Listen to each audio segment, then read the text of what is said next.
Assalamualaikum warahmatullahi wabarakatuh. Salam sejahtera bagi kita semua. Salam Om Swastiastu, Namo Buddhaya, salam kebajikan. Puji syukur kehadirat Allah Subhanahu wa taala atas kesempatan yang telah diberikan sehingga saya dapat mempresentasikan proposal rencana penelitian. Yang saya hormati Bapak Bayu Indra Setia SE MSI sebagai dosen pengampu mata kuliah Metodologi Penelitian Sumber Daya Manusia. Perkenalkan, nama saya Muhammad Ausap Nibras dengan NRP 2140197, Fakultas Ekonomi dan Bisnis, Program Studi Manajemen. Kali ini saya akan mempresentasikan penelitian saya dengan judul Pengaruh Kepemimpinan Transformasional dan Disiplin Kerja terhadap Kinerja Karyawan di Perusahaan Umum Bulog Divisi Regional Jawa Barat. Latar belakang, sumber daya manusia yang bagus memiliki pengaruh yang cukup besar pada saat ini. Hal ini dikarenakan perkembangan teknologi yang semakin canggih sehingga dibutuhkan sumber daya manusia yang berkualitas. Manusia merupakan salah satu faktor kunci keberhasilan jalannya suatu instansi. Hal ini dikarenakan manusia dapat menemukan ide-ide yang dapat ditransformasikan ke dalam sebuah tindakan agar tujuannya dari suatu instansi dapat tercapai sesuai dengan yang ditetapkan sebelumnya. Untuk dapat tumbuh dan berkembang, maka sebuah instansi harus dapat mencari, menarik, dan mempertahankan orang yang terbaik bagi instansi. Karena itu, kepemimpinan transformasional dapat disiplin berpengaruh terhadap kinerja karyawan. Kepemimpinan transformasional suatu keadaan di mana para pengikut dari seorang pemimpin transformasional merasa adanya kepercayaan, kekaguman, kesetiaan, dan hormat terhadap pemimpin tersebut. Dan mereka termotivasi untuk melakukan lebih daripada yang awalnya diharapkan. Mereka pemimpin transformasional dapat membentuk budaya kerja yang disiplin dalam tim. Disiplin merupakan fungsi yang sangat penting dan merupakan kunci terwujudnya tujuan, karena tanpa adanya yang baik, sulit terwujud tujuan yang maksimal. Disiplin adalah merupakan perasaan taat dan patuh terhadap nilai-nilai yang dipercaya, merupakan tanggung jawab seperti tugas-tugas di kantor, kehadiran karyawan pada jam yang sudah disesuaikan di perusahaan tersebut. Disiplin semakin tinggi, maka kinerja pada karyawan juga akan meningkat, sehingga karyawan akan dengan ikhlas bekerja sebaik mungkin untuk mencapai tujuan dari sebuah perusahaan. Penelitian ini difokuskan pada karyawan Perusahaan Umum Bulog Divisi Regional Jawa Barat. Pemerintah mendorong Bulog menjadi bentuk badan usaha, mulai terlihat evaluasi kinerja yang dilakukan setiap tahunnya. Untuk mengetahui hasil kinerja, apakah sesuai target atau tidak, jadi evaluasi tersebut dapat diketahui kendala-kendala yang terjadi. Bagaimana 4 realisasi pendistribusian beras yang merupakan tugas pokok dari Bulog dalam evaluasi kinerja tersebut. Juga dilihat bagaimana kinerja karyawan, apakah sesuai target atau tidak. Pada tahun ini sendiri terjadi penurunan kinerja karyawan pada Perusahaan Umum Bulog Divisi Regional Jawa Barat. Diduga penurunan tersebut terjadi karena kurangnya kepemimpinan transformasional dan disiplin karyawan. Hal tersebut juga didukung dengan hasil penelitian atau investigasi bahwa rata-rata kepemimpinan transformasional dan disiplin menurun dalam bekerja dengan berbagai macam alasan. Di sini ada rumusan masalah. Yang pertama itu ada bagaimana pengaruh kepemimpinan transformasional terhadap kinerja karyawan. Yang kedua, bagaimana pengaruh disiplin kerja terhadap kinerja karyawan.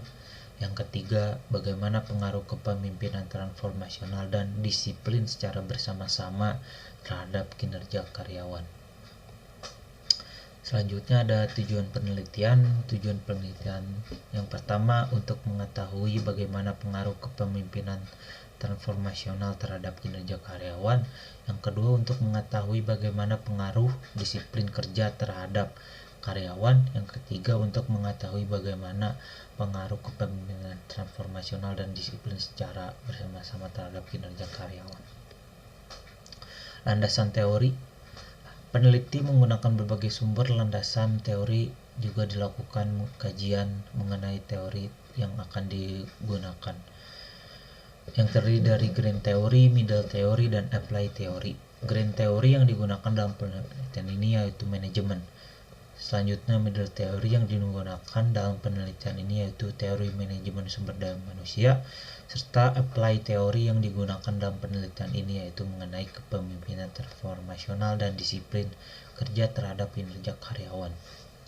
Landasan teori dilakukan juga pengkajian hasil penelitian sebelumnya dari jurnal yang mendukung sebagai acuan atau referensi peneliti.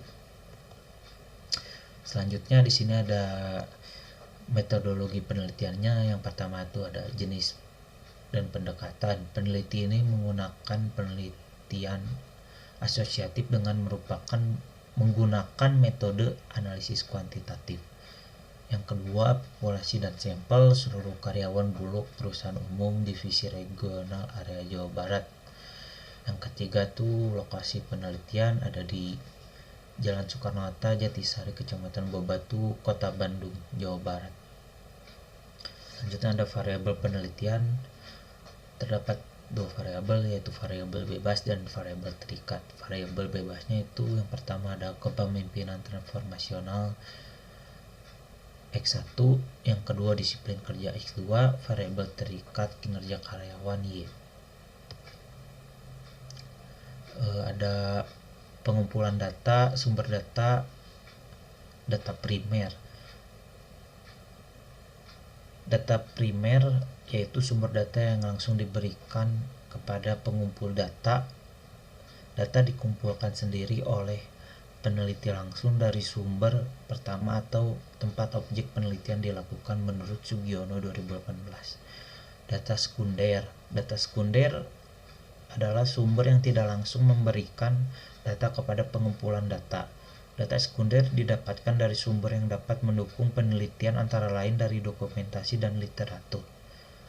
Selanjutnya ada prosedur pengumpulan data. Yang pertama ada studi pustaka. Studi pustaka menurut Sugiono 2019 mengatakan bahwa studi kepustakaan berkaitan dengan kajian secara teori melalui referensi-referensi yang terkait dengan nilai budaya, norma yang berkembang pada suatu sosial yang diteliti. Penelitian kepustakaan ini tidak terlepas dari literatur. Selanjutnya ada penelitian lapangan. Penelitian lapangan itu kita langsung terjun kepada objek yang diteliti. Yang selanjutnya ada keabsahan data. Yang pertama itu ada uji validitas. Menurut Sugiono tahun 2019 menyatakan bahwa sebuah variabel akan dinyatakan valid apabila instrumen tersebut dapat diterapkan untuk melakukan pengukuran terkait apa yang seharusnya diukur. Suatu kuesioner dapat dikatakan valid pertanyaannya pada kuesioner dapat mengungkapkan sesuatu yang hendak diukur oleh kuesioner tersebut. Uji validitas dengan aplikasi menggunakan teknik korelasi produk moment Bayesian. Yang kedua ada uji reliabilitas. Uji reliabilitas menyatakan bahwa suatu kuesioner dinyatakan reliable apabila jawaban seseorang terhadap pernyataan konsisten dari waktu ke waktu. Yang ketiga ada asumsi klasik. Uji asumsi klasik dilakukan sebelum pengujian hipotesis untuk memastikan apakah persamaan pada model regresi dapat diterima secara ekonometrika. Pengujian asumsi klasik dilakukan dengan uji normalitas, multikolinearitas, heterokeidastisitas, dan autokorelasi. Yang selanjutnya ada uji normalitas. Untuk mendapatkan hasil yang valid dari uji asumsi klasik, maka perlu diketahui apakah data tersebut sudah berdistribusi normal. Beberapa cara yang digunakan untuk mengetahui apakah data telah didistribusi normal yaitu dengan uji Kolmogorov, Smirnov, uji histogram, dan uji probability plot. Selanjutnya ada uji multikolinearitas. Uji multikolinearitas untuk mengerti apakah terdapat gejala-gejala korelasi antara variabel-variabel bebas adalah dengan menguji multikolinearitas. Selanjutnya ada uji heteroskedastisitas. Untuk menguji apakah dalam model regresi terjadi ketidaksamaan variasi dari residual satu pengamatan ke pengamatan yang lain dilakukan uji heteroskedastisitas. Pengujian ini dilakukan dengan cara uji scatter plot atau uji Gleiser. Selanjutnya ada uji regresi linear berganda. Uji regresi linear berganda bertujuan untuk mengestimasi besarnya koefisien yang dihasilkan dari persamaan bersifat linear dan melibatkan dua variabel bebas yang dipergunakan sebagai alat prediksi besar nilai variabel. Selanjutnya ada pengujian hipotesis. Pengujian hipotesis itu adalah koefisien determinasi, uji statistik F, dan uji statistik T. Uji koefisien determinasi. Uji koefisien determinasi bertujuan untuk mengukur seberapa besar persentase kemampuan variabel-variabel bebas dapat menjelaskan variabel terikat. Rentang nilai presentasi hasil koefisien determinasi adalah berada yang pada rentang di atas 0% sampai dengan di bawah 100%. Selanjutnya ada kerangka konseptual. X1-nya merupakan kepemimpinan transformasional, X2-nya disiplin kerja, Y-nya kinerja karyawan. Di sini ada hipotesisnya, ada pengaruh kepemimpinan transformasional terhadap kinerja karyawan pada perusahaan umum Bulog divisi regional Jawa Barat. Yang kedua, ada pengaruh disiplin kerja terhadap kinerja karyawan pada Perum Bulog divisi regional Jawa Barat. Ada pengaruh kepemimpinan transformasional dan disiplin kerja terhadap kinerja karyawan pada perusahaan umum Bulog regional Jawa Barat. Sekian presentasi proposal penelitian dari saya. Mohon maaf bila ada kesalahan. Wassalamualaikum warahmatullahi wabarakatuh.